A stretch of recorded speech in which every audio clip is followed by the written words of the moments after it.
Well, welcome. We have Kurt Michaels here, and welcome, Kurt Michaels, to Progressive Rock Central. Kurt is a Chicago based singer, songwriter, and guitarist. He's returned this year with a new album, Stones from the Garden, which was released on July 7th on Melodic Revolution Records, distributed by Kayasmi Publishing. I hope I said that right. KMC. KMC Publishing. Okay. Um, Kurt and his band have not released an album since Soaring Back to Earth, which was released in January of 2011. It did very well critically, and now he's back with a bunch of well-known artists uh, contributing on Stones from the Garden, including Billy Sherwood. Everyone knows him from Yes.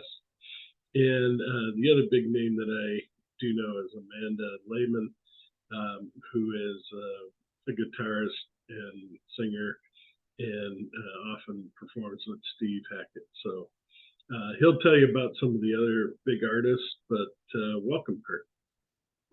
Hi there. All Happy right. Sunday. Tell us a little bit about you, your beginnings, and you played with some very big bands as well. And tell us how it all started. Um, well, through the magic of Facebook, I wound up reconnecting with my kindergarten teacher. Uh, Oh, and what she said about me, what she remembered, and it's amazing that she remembered because she's almost 90. Uh, but she said when it was time to wheel the piano out, uh, I was always the one that muscled his way up to the front and was singing the loudest. Uh, so it really started at a young age, and I had a lot of babysitters, teenage babysitters that were dialed in to what was going on with music at that time, top 40 radio of that day. Uh, and so, yeah, at a very young age, I found myself gravitating to that, and didn't start playing guitar. I originally started on piano. I think I was probably about 7 or 8, a couple of years there. Uh, when the Beatles showed up, that was it. that I changed was everything. I was done with piano and switched over to guitar uh, around the age of 10. And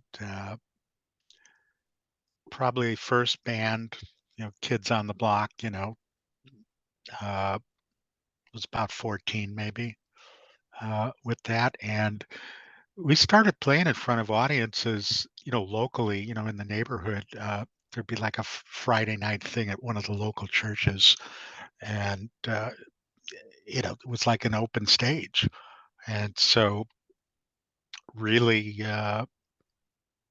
jumped on that as quickly as we could, and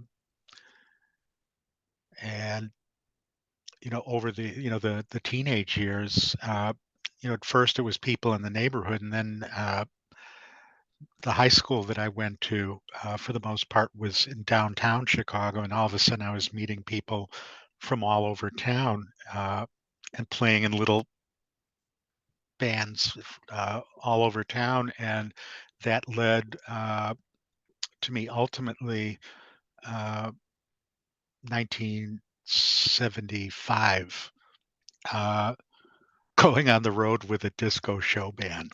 Uh, Oh, goodness. of, Well, well, I remember yeah, those years. A lot of people don't remember that. I well, actually got into it for a while there, and well, then I mean, and I then wasn't into it. left it with the Wall. When the Wall came out, that was the end of disco for me. But yeah, I actually did like it for a while there. But Well, it anyway, wasn't me about me liking it. It was about me, um, wanting to see what was out there, to get paid for it. And at that time, it was a very different time than what exists now.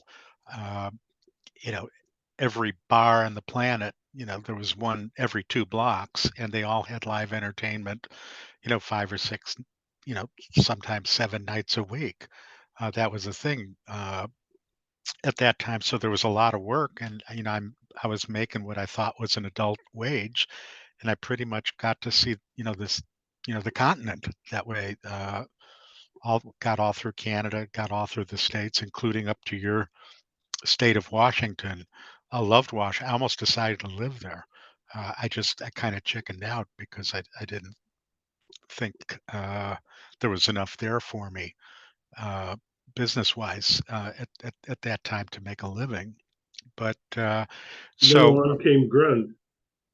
yeah, so then what happened was is I did that for about 5 years, a lot of traveling, and then with then all of a sudden that work you know was disappearing. Came back home, got married, uh, and I started musically working the black tie stuff, weddings and corporate events and shows, which that was my entree to working with quote unquote, name acts. Uh, and there that was, sprinkled in. So I was contracting for groups like the Drifters, the Coasters, the Platters. I worked with a lot of people. I did some contracting for Bobby Vinton. We worked with the Oh yeah. Temptations, uh, Joey Mullen, the Badfinger guy, Spencer Davis, Fabian. Oh yeah. Yeah. Well, They're big names. there's Yeah. well, yeah. I mean, not by the time they got to me, but it was still. Um, I think when you're starting out, you're just trying to see what's out there and um, you know try and make something happen. But I think that musically, the stuff that I'm doing now, uh, reflects what I was actually into at that time. And I remember. Like we'd be playing places like the Four Seasons, uh, in I think it was Calgary. I forget. Oh wow. Little bit Out up to the coast Canada. from you. But I remember, we'd after we'd be commandeering the DJ system in that room. We'd rehearse at night after work. In there, and I remember Blast and Relayer, uh, No. you know, on the speakers in there, and I mean, was always uh, you know, listening to a lot of the things like that from that time, not having a clue as to how to segue from you know doing what I was doing to doing what I'd like to be doing. And one of the truths about the music business is that whatever it is that you're doing, there is no lateral progress. It's all sequential. So, it's like if you're working weddings, really all that's going to create is more wedding work. More weddings. Yeah. And so what had to happen for me was the I could see that the writing on the wall that work uh was not going to go on for me forever. And it was like in the early 2000s, like 2003, I was learning how to digitally edit my wedding band demo, right? Mm. And so then all of a sudden, oh, I can experiment with this. It's manipulating things. And I had a really good mentor at that time that got me started, and so I wound up those experiments wound up leading me to making my first recording, Inner Worlds Part One, which was kind of you know a combination of a lot of things. It was uh, you know live guitar, some samples, me doing some keyboard things, and I was off to the races. I had a little system at home.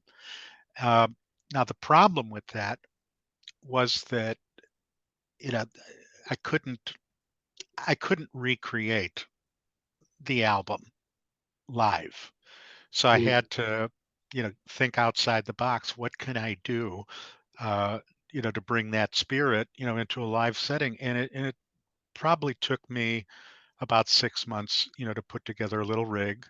And so in 2004 through say 2007, uh, we did a lot of live shows, improvised soundscapes, and probably the highlight of that we did the uh, Electro Music Festival, we did the City Skies Festival in Atlanta, but probably the highlight of that whole experience, the lawyer who bought I wound up the lawyer who was doing the paperwork to get the Sin into the United States. That was the side project with Chris Squire Yeah, and Alan White I did remember. when Yes was on hiatus. And the lawyer that was doing the paperwork for them to get them into the country wound up buying my first CD. And as Mhm. as stunningly obscure as I am, I pretty much know everybody that's ever bought a CD from me. Uh, but so he bought the CD and it let me know what he was up to. So I basically hit him up. Hey, can they're coming to the United States. Can you get us to open a few shows? Bang, that's what happened. Uh, Well, we did some Midwest dates with them. Uh, Sometimes you got to be careful what you wish for, because I mean, when you're an opening act, things don't um, always go very smoothly. Um, which that leads me to another story I'll tell you later about how I originally met Amanda. Uh, but in any event, the long and the short of it, there is a long, embarrassing story which I'll spare you. That'll be for another time. But all right. it is in my biography, the long biography, the full story on my website um, of that experience with the Sin. But the upshot of it was when it was all over. Um, you know, Chris was extremely kind to me, and basically after that, I had hangout privileges. You know, uh, whenever they were coming through here, or hung out with them in Arizona. Um, and Another thing, when you're talking about the musical development and meeting these people, is that I got the idea in my head in the mid '90s to start. I got involved with social media in the mid '90s, and it was all music platforms that were germane to what I was Yeah. doing. And it took me a while, but I mean, I went into it knowing that, yeah, I want to network through this and make some friends, for the music. And that's exactly what wound up happening. It took, a few years, but yeah, it was through the internet, and Facebook actually that I got plugged in with the Sin thing. Really, everything. That you'd be interested in hearing about, happened because of that. Denny Lane, Well, getting to work with Denny Lane. Um, uh, we and were before you leave, Chris, other people have heard this story before, but I'll keep it real short. But I went to the GTR concert when they came over here sure. with Chris and Steve, and two remarkably humble, wonderful people. I mean, people look at these people on stage and think, they're not going to talk to anyone. They're, way above everyone else. But no, they're both really down to earth people, and they walked out and basically said, "Okay, we could tell you all sorts of things, but rather than do that, do you have any questions?" And everyone's mouth just their jaw just dropped open. They're like, "Are you kidding?" You know.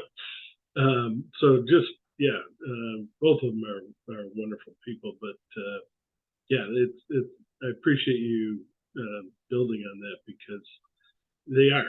A lot of people think that these people are rock stars and don't have time for people. They understand how important their fans are, and they're really good people.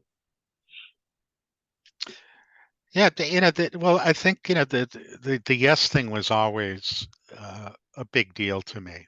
I Yeah. mean, of all those bands of that era, that was the one that I certainly enjoyed the most and spent the most money on. Uh, Oh yeah, you know, that I was did always a that. thing. So I was lucky enough to meet almost everybody. I've met John. I've met um, Alan White before he passed. Alan White actually lived here in the Seattle area, and he brought Chris Squire in before he passed away for a big show in Seattle, and I met him as well. But yeah, they're they're right up there. I'm still Genesis, Led Zeppelin, but Yes is probably right behind them. Yes and Rush are probably right behind them. But yeah, I like you. I've spent a lot of money on Yes for sure. and the way that and again, I don't know how it happened or why it happened, but I was originally friends with Michael Sherwood Oh, okay. on Facebook, and that guy was hilarious. You Yeah. know, uh, I think his nickname was Shecky. You know that, and I had already started the sessions for uh, soaring back to Earth, and wasn't really happy, with the way things were going. And so, he pings me one night, "What's going on?" Uh, and I said, "Well, you feel like doing some music?" And it was just like that. And I mean, we worked out an arrangement, but that was the beginning. This was like 2008. And it was my first opportunity to get involved with file sharing. Where and and it had just turned out great. And he was the one that introduced me to Billy. He said, Okay. you should pull Billy in um, to some of the stuff." So the first one we did together, um, uh, "Give Yourself Time," which is the first track on Soaring Back to Earth, and I couldn't have been happier. Uh, and the thing that had gotten me into the singer songwriter thing was when my brother passed, Mm. which was in February of 2008. And one of the first things I came up with was this song, "Didn't Get to Say Goodbye." Uh, and I had that one is the penultimate song on Soaring Back to Earth. And I had Billy playing bass and drums on that one, Michael playing keyboards, and uh, me doing the singing with Steve Vining, who was also engineering. Uh, uh, Doing some background vocals, and a guy named Chris Dandronis, whose brother Harry, for many years, was the front of house engineer for Frank Zappa. No. Uh, but anyway, you know, I had a lot of anxiety about this song because of the subject matter, and it's a pretty melancholy piece of music Sure. too. What I didn't It find is what out, we expected. yeah, what I didn't find out until you know a few years later is that both Billy and Michael had lost a brother. Mm. Uh, very early on. Chris, the bass player, lost his brother, and so we all shared that, and I didn't even realize that, and now two of them are gone. Michael passed away 2019, and Chris passed away about a year later. Um, so yeah, there's a lot of mojo attached to that, and I mean it's a pretty melancholy piece of music, and I was thinking that's going to be, I didn't have anything that could follow that. So that was going to be the last song on the CD, and I said, uh-uh, because I didn't want that to be the way that I left, people with that kind of a feeling. So it took me a while to come up with it, but I came up with a postscript to that when I was a little more settled down, and that's called the epilogue, uh, which and I think that that kind of music, kind of opened me up uh, as far as the writing is concerned, um, to explore things, other than sex, drugs, and rock and roll. Yeah. Uh, and but if we're talking about prog music, no, and I didn't want to write about spaceships or anything like that either. I think that I wanted to be accessible and human about what I was doing, and not have people scratching their heads, you know, uh, trying to access what I was doing. So, and I think that every record that you make, uh, you learn from, Yeah. what you didn't like. I mean, and so Tell us, hopefully, go tell, ahead. I was just going to say, tell us a little bit where that concept or title, Stones from the Garden. Um, well, some of the writing for this, started off in Arizona. Uh, I was there, and they don't have they don't have You don't have grass. They gardens. don't have no grass. Yeah. You know, That's a good there's no point. signs there that says stay off the grass, because there is none. Um, That's good. and Unless you're in the suburbs, but it's so kind of I fake. just it's just a you know just think of it as like a poetic way of saying here's a bunch of songs, stones from the Okay. gardens. Stones are songs. Yeah. Um, you know, uh, but yeah, I think, that I was a little clearer going into Stones from the Garden, of how I wanted to approach things. I think that Soaring Back to Earth, I think I went into it thinking I was going to try and, you know, make a Beatle record, that kind of writing, uh, and arranging. And no, I can't do that. One, I can't sing, you know, uh, the way they could. And, that's kind of done. And so, it's like the Prague thing was really pulling at me to point it more in that direction. And uh, I think, with Stones from the Garden, it's definitely a much stronger attempt at me to be who I am, and not contrive.